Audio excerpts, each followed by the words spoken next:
Otumfuo channel. We are my area. United Kingdom trade Envoy to Ghana. And we do a Modra, Western, Ebisal Council. You are now UK trade Envoy. I told you, maybe. Yes, I know.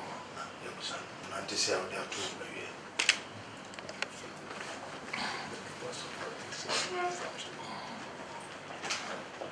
Good afternoon to you, Your Royal Majesty, and good afternoon to all of you. My name is Belle Biradi. I am the Member of Parliament for Clapham Brixton Hill and the UK, His Majesty's Trade Envoy to Ghana.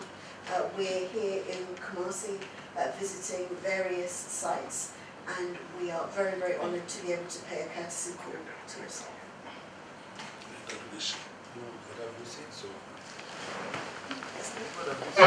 Well, so far I've seen the site of the hospital, which I know you quite generously bestowed the land to be used as a hospital, as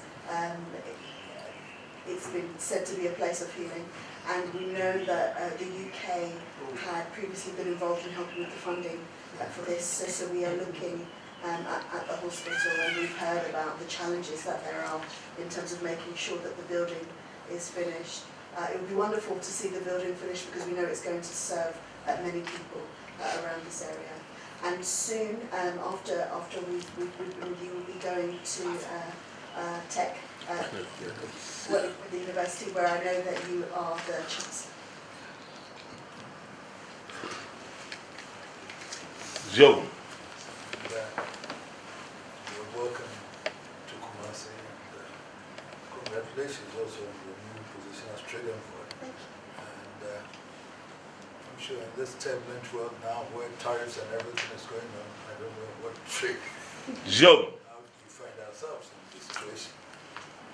It looks like Africa has been left in the lurch. We don't know, because tariffs and China, UK, going to negotiate with Trump and all those things. And so, where do you leave us? Joe. And that's the point. Is we also have to find ourselves in a situation where UK and Ghana, for example, and Africa, for example, also position ourselves to be able to trade in a way that it will be mutually beneficial to the our two continents.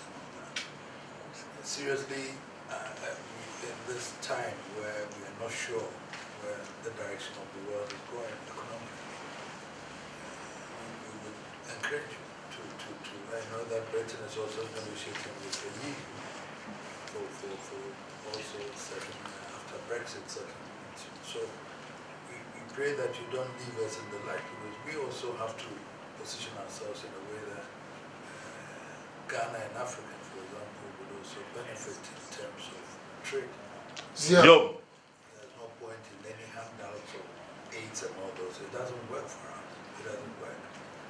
Mutually beneficial trading and industrial trading and all those things will be some of the partnerships. It's something that we are looking for. And investments from Britain to there in terms of agriculture, industry and everything is something that we are looking for. That would also create employment here. We can export to the UK also. Balance the trade deficit is also high here. So you're exporting more to us than we export to the UK. And so the balance of trade, that's why this time we also have to negotiate with you to see that we can also balance whatever we can export. But before we do that, we also need the direct investments also to be able to also balance the trade in a way. Because in a developing country like ours, we need to develop. I don't think we want to depend on aid and all those things. We are determined to also develop ourselves. We also want to trade with Britain. We also want to balance our accounts and all those things. So what do? You being the trade envoy from Britain to here, you are here to solicit for trading so that you can enhance yours. What do you do for me here also? Joe. Something. And more so, you as a person, because It's a two-pronged attack. As you think of Britain, you have to think about me also. Job. So these are something that I want you to carry back, that we look forward to a partnership where it can develop our country, our economy and everything. Britain have been now colonial past, now we are sisterly friends and everything, good relations and all those things, and therefore we expect, your good has not been good enough to us, and we think we need more collaboration in relation to developing our two countries together. Job. You supported us with development for the airport, Standard Bank, and the maternity block is also there. KNUST is also benefited in a way. So we believe that these are areas that can be done. Job. In relation to British investors coming here, infrastructure development like this, for example. Because if we have a company from Britain coming to do a toll road from Accra to Kumasi, for example, and then collect the toll, that would benefit us and it benefits the company in Britain also. Job. That also helps with infrastructure development, because the center here in Kumasi and then agricultural produce and driving people coming in with goods and everything, transportation from Accra to Kumasi and then to the north. If you look at the road, for example, infrastructure development, railway development, for example, is also something. So these are all areas that will near to the benefit of the people, near to the benefit of the economy, and to win-win situation. Investors coming to do it here, we also benefit and improve our infrastructure development that also helps with the economy. Job. Those are some of the things that I want you to take back if you've come here. That areas like agriculture, for example, for export, where investors come, we have the land, and then we have the personnel. The universities have trained so many personnel, qualified people here who can't even get employment. Agricultural science, engineers, and all those things. All these people can benefit from investments from there to there, and Britain also can then benefit also in terms of exporting back to your country. So these are all areas that if we're talking about trade, then we have to be looking at. So the trade envoy, I look forward to more from you and from us also to collaborate so that we can be able to fashion out a program that will be to the benefit of our two countries. So I thank you for coming, and I know that KNUST, for example, is another area that when you go, I'm sure the Vice Chancellor and the management will take you around to see what is there. We still haven't finished the confirmation at the maternity block, which is also very important to us. I think when we went to the IMF, it affected a bit, and the continuation of the airport also affected us with the IMF situation. But I still believe that there's more that we can still do. Yo. We are managing the IMF program very well. The country is going through that, and therefore, hopefully, I'm sure by the government that by next year we will be free. That will help with our balance of trade and everything in terms of finances and everything. So it's a country worth investing. And I believe so that in the midst of the turbulence in West Africa, Ghana is a country that is more stable, and our laws and the courts and everything are there, open, frank discussions to, in fact, secure investments in a way that any foreign investor coming in is sure that his investment is safe. Areas like mining, for example, especially now that the government has changed the gold law, all those areas that the gold now is being used to balance the foreign exchange. And investments in the mining sector would also be 20% of the product would be converted to cedis, and 80% will be exported. And therefore, that also will inure to any investor into that area. Yo. There are vast areas that we can look at, and that would be mutually beneficial to our two countries. So in this position, I expect more from you, and I'm sure you'll be able to do it, and we would also be able to collaborate in terms of fashioning a program for ourselves. So I thank you for coming today. Yo. Thank you very much for coming.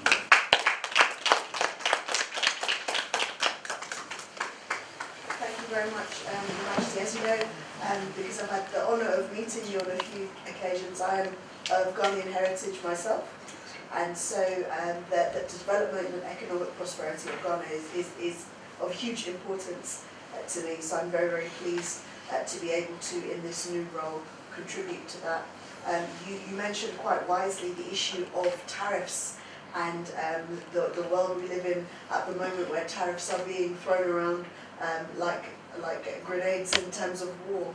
But you'll be pleased to know that the UK and Ghana have a very, very secure trading agreement, which means that there is 0% tariffs on trade going both ways. And because Ghana is a developing nation, we are very careful about how we do this. We ensure that it's not agricultural products that can come from the UK, because we don't want to affect Ghana's very, very important agricultural export. But all agricultural products from Ghana, textiles, for example, they can all move tariff-free into the UK.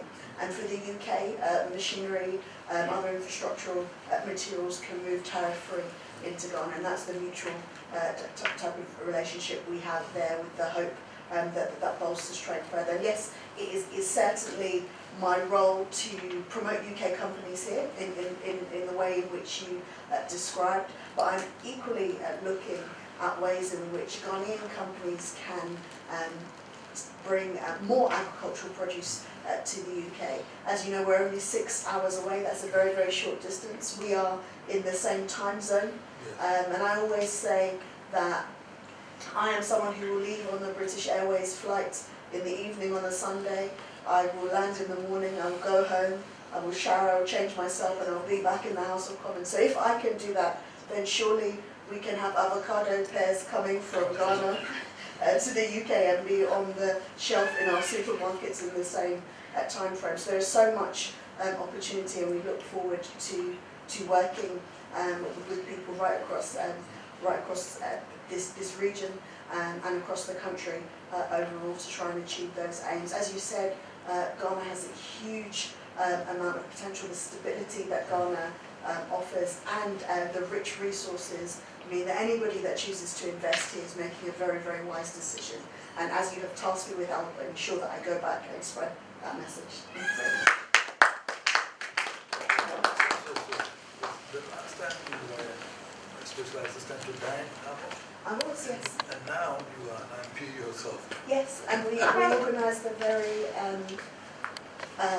wonderful speech that you gave at the House of Commons. And if you remember, I told you at the time there were many Ghanaians working in the House, and you didn't quite believe me until we walked through and all the Ghanaians came out to greet you. Yeah, I saw that. I said, oh, I know.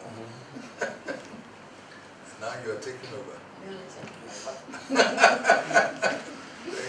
thank you. Thank you very much. Good. Thank you.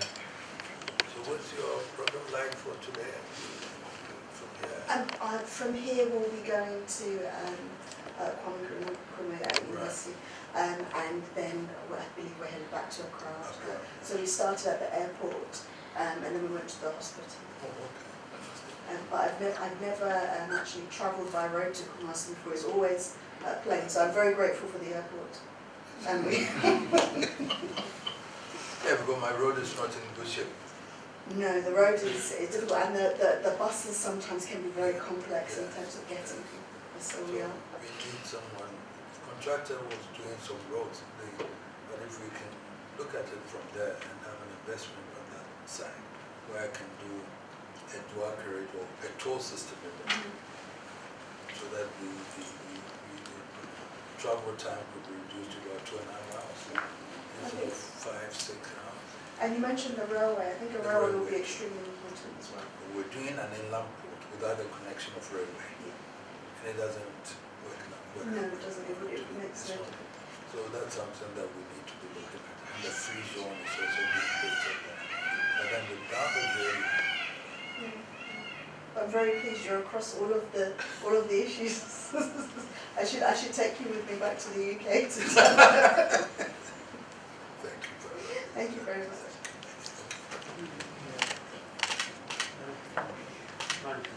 Yeah, there is something good.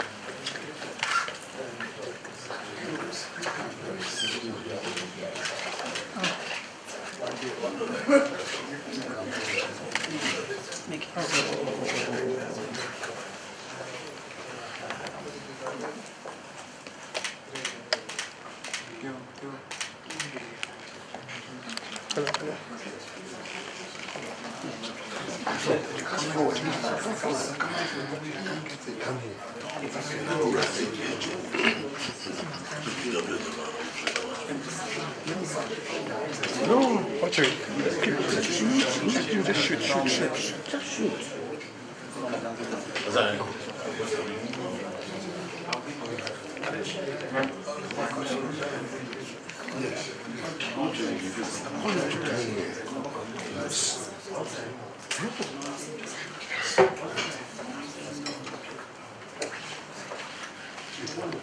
I'm so sorry.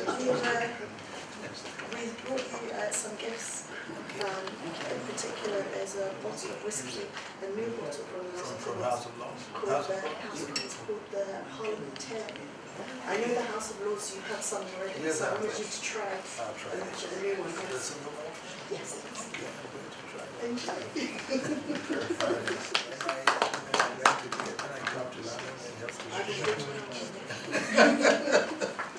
Thank you very much.